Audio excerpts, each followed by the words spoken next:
81-70, Colorado improves to 4-1 with the victory over Air Force. Ryan, this is a game that looked like it was close to being a 40-minute performance, but as Tad Boyle said in his post-game press conference, really a 37-minute performance. They got a little lackadaisical at the end. Yeah, if the last 3 minutes are the only 3 minutes you don't play team basketball and you have that big of a lead, I think you're going to be okay as a coach. They did let off the gas a little bit. They didn't quite get the cover there at the end, but overall, after start, I think Air Force started the game 9-2. The Buffs went on a 17-5 run, and it was they were gone from there. So overall, I think a very good performance for the team. Yeah, obviously Tad Boyle much happier in his post-game press conference today than he was on Sunday. Still a work in progress defensively, but definitely a step up from their performance in their last game. Josh Scott was double-teamed again this game. Very, very quietly. It's like he scores a few baskets and you look down, all of a sudden he's got 21 points. A very, very quiet 21 points. Yeah, I was saying to you after the game, I feel like he scores 6 at a time. Like he just gets, a layup and then 2 free throws and then a breakaway, and it's all of a sudden he went from 6 to 12 and 12 to 18, and it counts up quickly. But he was very efficient tonight, and I thought he had one of his best games passing out of that double team. He's gotten very comfortable down there, a couple one-handed, slinging it across the court. If he can be comfortable passing out of that double team, it's going to help them a lot. And I think a lot of his comfort has to do with he trusts these guys to make these shots on the perimeter. From George King to Josh Fortune all the way to Brett Brady making some threes for them. So when you have that firepower on the perimeter, it makes it a lot easier for him to make a decision. If I just get it out here, they're going to swing it around. We're going to get an open shot. Yeah, you talked about the three-point shooters. Josh Fortune, 5 of 8. Really, the player that Colorado fans wanted him to be when he transferred here from Providence. A really good effort there. The guy that's impressed me the most this season, and I asked Tad Boyle about him after the game, is Thomas Akizili. 3 for 3 tonight, 4 assists, no turnovers. He does not look like a true freshman on this basketball court. I think it goes back to the fact that in being in Belgium, he got a chance to play some international basketball. Not a little bit more seasoned than your average true freshman. Tad Boyle says he's like a sponge. He really soaks up everything and really takes it to heart when he makes a mistake. It's crazy to think he's just starting his basketball career here. Yeah, I joked the other night when he made a couple plays, I can see Tad Boyle falling in love with him from here. And when you asked him that question and he had that quote, it confirmed to me, yep, Tad Boyle loves him some Thomas Akizili. He says he's a sponge. He picks up everything. He's very conscientious. He can see it in his eyes when he makes a mistake and he realizes what he did and he feels bad about it. 4 assists, no turnovers. That's another thing that's going to make Tad Boyle love him.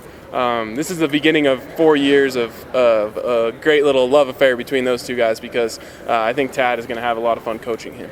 Dominique Collier in foul trouble tonight. Very early in the season, and Collier's shown some things this season. But you can kind of sense if Akizili continues to develop, there's going to be a little bit of a controversy with this point guard situation here. Yeah, because I think Akizili brings what that starting lineup needs, and that's just someone to pass it around, make the right decision, and really dig in on defense. And I think that's where Dom, if there's any way that Akizili passed him up, it would be defensively because Dom has really struggled so far. He fouls out tonight. He had 3 early, or 2 early, which put him on the bench, and then he gets 3 quick ones when he comes back in. And you have to be able to defend without fouling. He's having a hard time getting used to the new, distance that he needs to leave, and he's gotten cooked a couple times out there. So he needs to take a step forward, guarding on the perimeter, the way Tad said the whole team needed to last week. But I think it's going to be his job to lose for a little while, but I can see how that would happen. For the second game in a row, Brett Brady, a walk-on, gets meaningful minutes in the first half, and he knocks down a three-pointer, and really not a liability out on the basketball court. Tad Boyle said there really wasn't a plan for him to play in this game, but due to the foul issues with Collier and Akizili was a little gassed, and they were playing his zone, and Brett Brady's the guy that can go in there and knock down a shot, and he did. Yeah, Josh Scott said, he said, you used to have to coax him into shooting it, but he's always been a great shooter. He said, he's been cooking us in practice and knocking down threes on us for 4 years. So it's great to see Brett get out there because we've seen him in practice. I mean, the kid almost never misses. And to come out here right behind us and kind of have just a real quick catch and shoot, never even thought about it, knew he's going to make it, it's great to see. And honestly, anytime you can get a walk-on involved in the offense and involved in in the team when it's not just blowout minutes, I think it boosts the spirits a little bit. And you could kind of see it in Josh's quote about him that it was really cool for him to see Brett come out here, and not only did he hit the three, he goes and swats a guy on the other end with some great defense, moving his feet really well and kind of getting in the gap. So really impressed with him, and I can see him getting continued minutes as the season goes on. Now we saved the best for last. Of course, Troy Miller gets an early start on his Thanksgiving feast here. Ted Boyle didn't really want to comment too much on it. He wouldn't use the word bite because he does have to go back and look at the film, but Troy Miller ejected from the game. Your reaction to that? Yeah, when we got over here, I was looking for blood on the floor because it happened right here.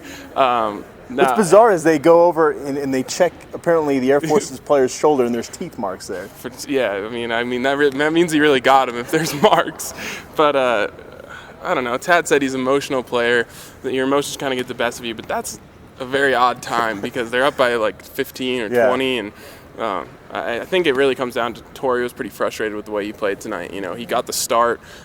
He had a little bit of trouble defending the quicker bigs from Air Force, and I think it all kind of built up, and he got down there, and I don't know, he lost his mind there for a second. But as Tad Boyle said, great kid, and he said he reiterated a bunch of times, not just a good kid, a great kid. And I think that's really true. Troy Miller isn't out there trying to hurt people. I've been covering this basketball program for a long time. Troy Miller might be the nicest kid I've run across in this program. So that's why we can kind of laugh, I think, and smile about it, because it's not in his character to do something like that.